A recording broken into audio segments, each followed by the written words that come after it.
Assalamualaikum warahmatullahi wabarakatuh. Berjumpa lagi dengan saya Muhajir Juli.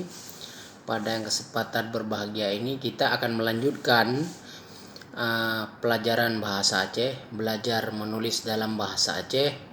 Pada pertemuan kemarin, pada pertemuan pertama kita sudah membahas diakritik.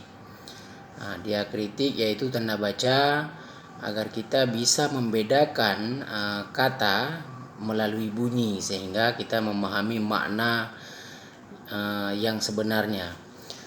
Sebagai ulangan saja bahwa di dalam bahasa itu kita mengenal diakritik itu ada 5 jenis. Yang pertama tanda diakritik itu yaitu aigu, kemudian grave, kemudian makron, kemudian trema, dan terakhir apostrof. Nah, pada pertemuan pertama kita sudah membahas hal tersebut. Nah, pada pertemuan kedua ini masih berkaitan dengan diakritik, yaitu kita akan bicara tentang kaidah bunyi di dalam bahasa Aceh.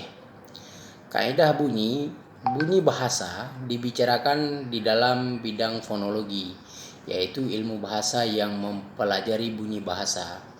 Sebagaimana bunyi bahasa pada umumnya, bunyi bahasa Aceh dapat dipilah atas dua, yaitu vokal dan konsonan. Vokal dibagi atas dua macam, yaitu vokal tunggal dan vokal rangkap. Konsonan juga dibagi atas dua macam, yaitu konsonan tunggal dan konsonan rangkap. Nah, pada kesempatan yang berbahagia ini kita akan membahas terkait dengan vokal tunggal. Untuk pertama kali kita akan membahas tentang vokal tunggal. Teman-teman sekalian, di dalam bahasa Aceh ada 10 jenis vokal tunggal yang harus kita kuasai agar kita dapat membedakan antara satu kata dengan kata lain berdasarkan pada bunyinya. Nah, pada kesempatan yang berbahagia ini kita akan belajar ke 10 vokal tunggal tersebut, termasuk nanti ketika digunakan di dalam kata per kata. Pertama ada A. Ini bunyinya biasa saja. A. I. E. E. E. U. O. O. E. Dan U. Dapat dibedakan kan bunyinya? Yang pertama sekali A, I, E, E, U, O, O, E, dan U.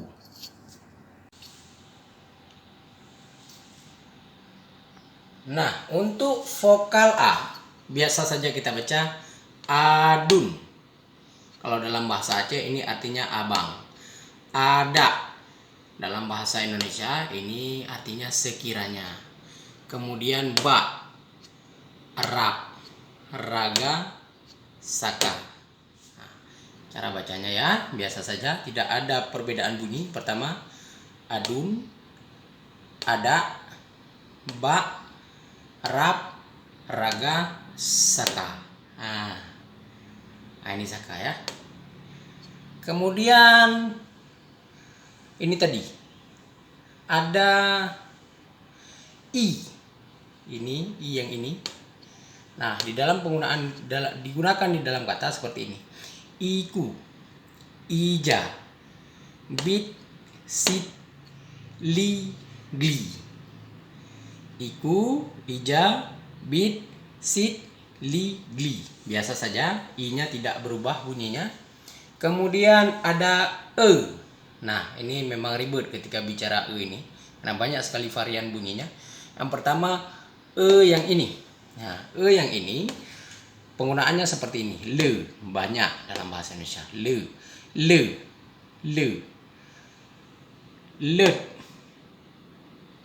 let, cabut artinya dalam bahasa Indonesia seperti lun kulit babi. Saya mencabut pohon ubi, batang ubi. Kemudian bird, angkat. Bird, bird, bird. Tahu, termenung. Tahu, termenung. Nah, ini untuk yang pertama, yaitu penggunaannya seperti ini. Le, bunyinya le, lut. Bird, tahu.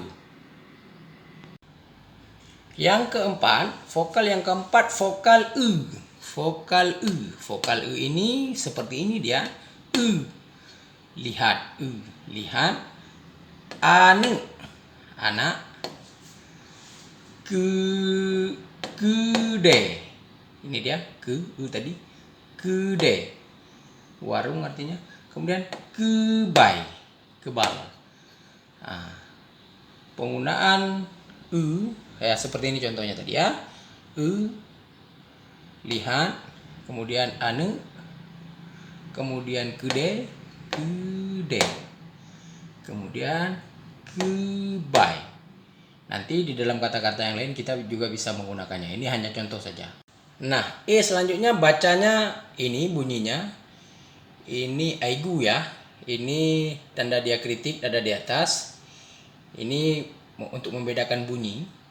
Ini tanda diakritik aigu. Nah, bunyinya seperti ini.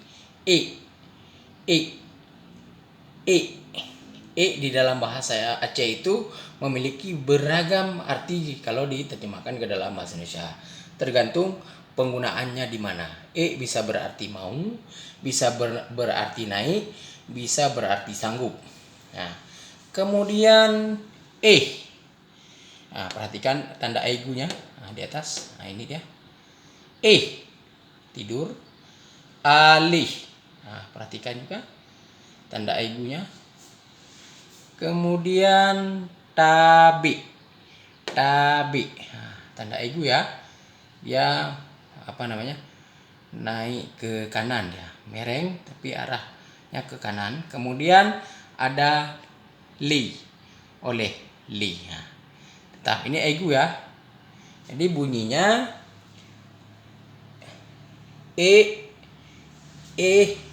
alih, tabi, li. Berbeda dengan aigu, vokal di sini harus dibunyikan ya. Ini tanda grave Contohnya ini tinja artinya ya. Bui, ac artinya tai babi, tinja babi, tinja anjing. Kemudian jangan. Artinya jangan. Kemudian saleh, salih, orang salih. Nah, tanda grave. Merengnya arah panahnya ke kiri. Ini ya untuk membedakan antara beberapa varian tadi. Nah, ini dibaca kalau seperti ini tulisannya artinya tinja, kemudian saleh. Nah, bunyinya Yang ketujuh ada o makron. Nah, ini o tapi bunyinya u karena ada tanda seperti tampung rumah. Ini makron namanya. Cara bacanya seperti ini. On, lun, on, lun. Kemudian yang ke-8, vokal tunggal yang ke-8. Ini o juga, tapi bacanya seperti ini ya. Kan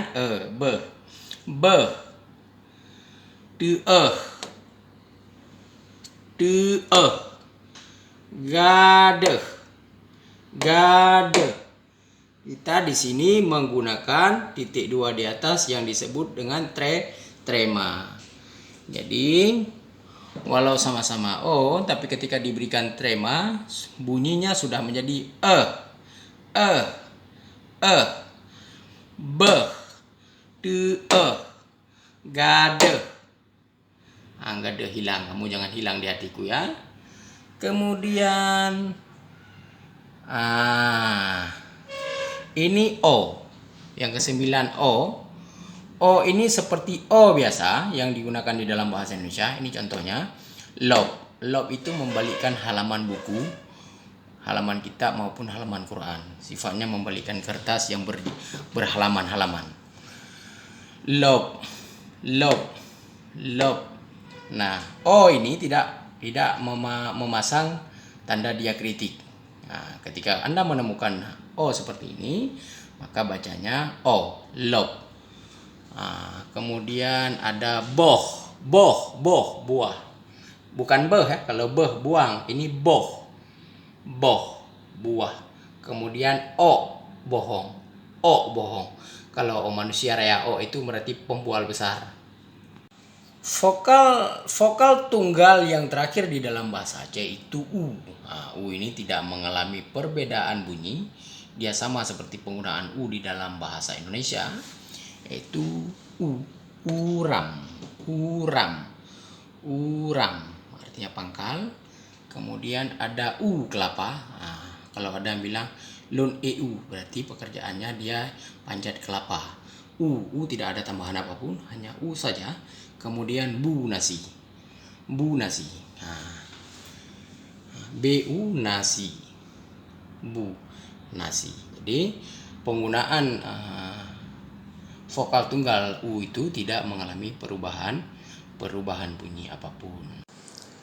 Demikian teman-teman, tadi kita sudah mengawali pertemuan kedua kita terkait dengan belajar bahasa Aceh. Kita mengangkat tadi temanya yaitu kaidah bunyi. Untuk tahap pertama ini saya menyampaikan tentang vokal tunggal di dalam bahasa Aceh yang terdiri dari 10 jenis tadi. Nah, dengan memahami vokal tunggal ini, kita dapat memahami perbedaan bunyi melalui lambang-lambang yang diberikan, baik yang mendapatkan diakritik maupun yang tidak mendapatkan diakritik. Ini penting menjadi perhatian kita agar kita dapat membedakan makna atau arti sebuah kata ketika kita melihatnya di dalam susunan kalimat saat kita melihat adanya tanda diakritik atau tidak. Nah, bunyi sangat menentukan makna. Kita berbeda, bahasa Aceh ini agak berbeda dengan bahasa Indonesia yang varian bunyinya yang sangat sedikit. Bahasa Aceh seperti teman-teman lihat tadi, di dalam vokal tunggal saja kita memiliki 10 bunyi yang apabila ini tidak dipelajari dengan bagus, di dalam bahasa tulis nanti kita akan kesulitan memberikan makna karena gagal membedakan bunyi. Nah, sumber inspirasi pengetahuan saya ini merujuk pada buku Kaidah Bahasa Aceh yang ditulis oleh Dr. Wildan MPD. Beliau adalah salah seorang akademisi di Fakultas Keguruan dan Ilmu Pendidikan jurusan Bahasa Indonesia, Universitas Syekh Kuala Banda Aceh. Kepada Pak Wildan, terima kasih atas pikiran, atas gagasan, atas tulisan di dalam buku tersebut yang sangat berguna. Nah, bagi siapa saja yang merasa bahwa pelafalan saya tadi ketika memberi contoh masih keliru, masih kurang tepat, saya membuka diri untuk berdiskusi, untuk ditegur, untuk diberikan pemahaman sejauh dalam semangat untuk menjaga kelestarian bahasa Aceh. Terima kasih atas segala perhatian, mohon maaf atas segala kekurangan. Akhirul kalam, assalamualaikum warahmatullahi wabarakatuh.